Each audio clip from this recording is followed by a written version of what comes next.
উল্টাপাল্টা এই খাবারগুলো আমার এত ভালো লাগে। মানুষ মাছ পছন্দ করে আর আমার মাছের পেটা মানে নাড়ি ভুড়ি ভাল লাগে। কি যে বলবো। রাতে দুইটা বড় মাছ নিয়ে আসছে, কেটে নিয়ে আসছে, আমি ধুয়ে পরিষ্কার করে তারপর রাখতেছি। এই যে দেখেন কি সুন্দর পেটা, মানে তেল হয়েছে। এটা আমার খুবই পছন্দের একটা খাবার। আর এই যে মাছের পরিমাণ দেখেন, মানে যে পরিমাণ, মানে যে টাকা দিয়ে মাছ নিয়ে আসা হয়, মাছের এত দাম যে দুইটা মাছ আমার 4 দিন, মানে 2 বেলা করে 4 দিন হওয়া খুব কষ্ট হয়ে যায়। বাচ্চারা মাছ খেতে চায় না, একটা প্যাকেটে আমি 6-7টা করে মাছ রাখি, মানে তারপরও 4 দিন হইতে পারি না। যাই হোক, আজকে একদম পেঁয়াজ রসুন ছাড়া ফ্রেশ মাছ ফ্রেশভাবে রান্না করব। মানে জিরা আর গোলমরিচ দিয়ে, কাঁচামরিচ দিয়ে রান্না করব। মাছ ভাজি করে নিচ্ছি, বেশি ভাজি করব না যেহেতু ফ্রেশ মাছ। আর এদিকে জিরা গোলমরিচটা সুন্দর করে বেটে নিচ্ছি। মাছ ভাজি করে এর মধ্যে ঝোল দিয়ে দিচ্ছি। মানে এটা হচ্ছে আমার শাশুড়ি মায়ের রান্নার পদ্ধতি, যেহেতু সহজ হয় এবং খেতেও ভালো লাগে, তাই আমি এই পদ্ধতিটাই ফলো করি। আর আমি মাছ নিয়ে আসলে ফ্রেশ মাছ খাওয়ানোর চেষ্টা করি পরিবারের সবাইকে। জিরা বাটা আর গোলমরিচ বাটাটা দিয়ে দিচ্ছি, মানে বলক আসার পর এরপর একটুখানি নেড়ে চেড়ে এর মধ্যে কাঁচামরিচ দিয়ে দিব আর কি।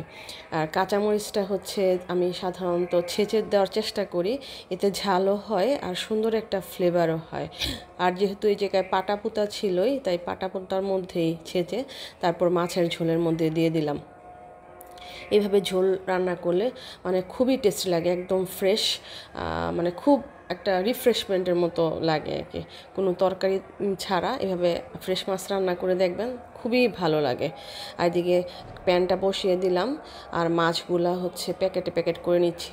মানে 2টা বড় মাছ এই যে আজকে রান্না করতেছি, আর মানে 4টা প্যাকেট করতে পারছি, মানে 4 দিন সকাল আর দুপুর জন্য করছি। এদিকে প্যানের মধ্যে একদম অল্প তেল দিয়ে ওই প্যাটাগুলো দিয়ে দিচ্ছি, যেহেতু এটার মধ্যে তেল আছে তাই অত বেশি আর তেল দেই নাই।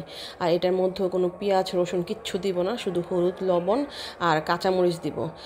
মানে পেঁয়াজ দেওয়া যায়, পেঁয়াজ না দিলেও আমার স্বাদে ততটা হেরফের লাগে নাই, বরং পেঁয়াজ দিলে একটুখানি গ্যাসের প্রবলেম করে। পেঁয়াজ ছাড়া খেলে আরও বেশি ভালো লাগে। প্রথমে হাই হিটে, পরে লো হিটে, মানে সুন্দর করে একদম মুচমুচে করে ভাজি করে নিছি। ভাত, মাছের তেল আর হচ্ছে ঝোল, রাতে এই হচ্ছে খাবার। একদম সুন্দর খাবার বলতে পারেন, আমার জন্য একদম স্বর্গীয় খাবার। বেশি করে তেল নিয়ে নিয়েছি আর একটা লেবু নিয়েছি আর কাঁচামরিচ, কী যে টেস্ট! আর আপনাদের দেখানোর জন্য একটু ঝোল নিয়ে নিয়েছি, এটার আবার বাদ দিয়ে রাখছি যেন ঝোলটা এই পাশে না আসতে পারে। ভাজি দিয়ে খাচ্ছিলাম, খুবই ভাল লাগতেছিল। মানে এটা আমার খুবই একটা ফেভারিট খাবার। আজকে এ পর্যন্তই। সবাই ভালো থাকবেন, সুস্থ থাকবেন, আর কম খান, মানে কম আইটেম রান্না করেন, কিন্তু ফ্রেশ খাবার খাওয়ার চেষ্টা করুন, ফ্রিজে না রেখে। দেখবেন গরম গরম খাবার মনকে কিন্তু অনেক ফ্রেশ করে তোলে। আর আসলে জীবনটাই খাওয়ার জন্য মনে হয়, আমার কাছে মনে হয়। আজকে এ পর্যন্তই, সবাই ভালো থাকবেন, টাটা।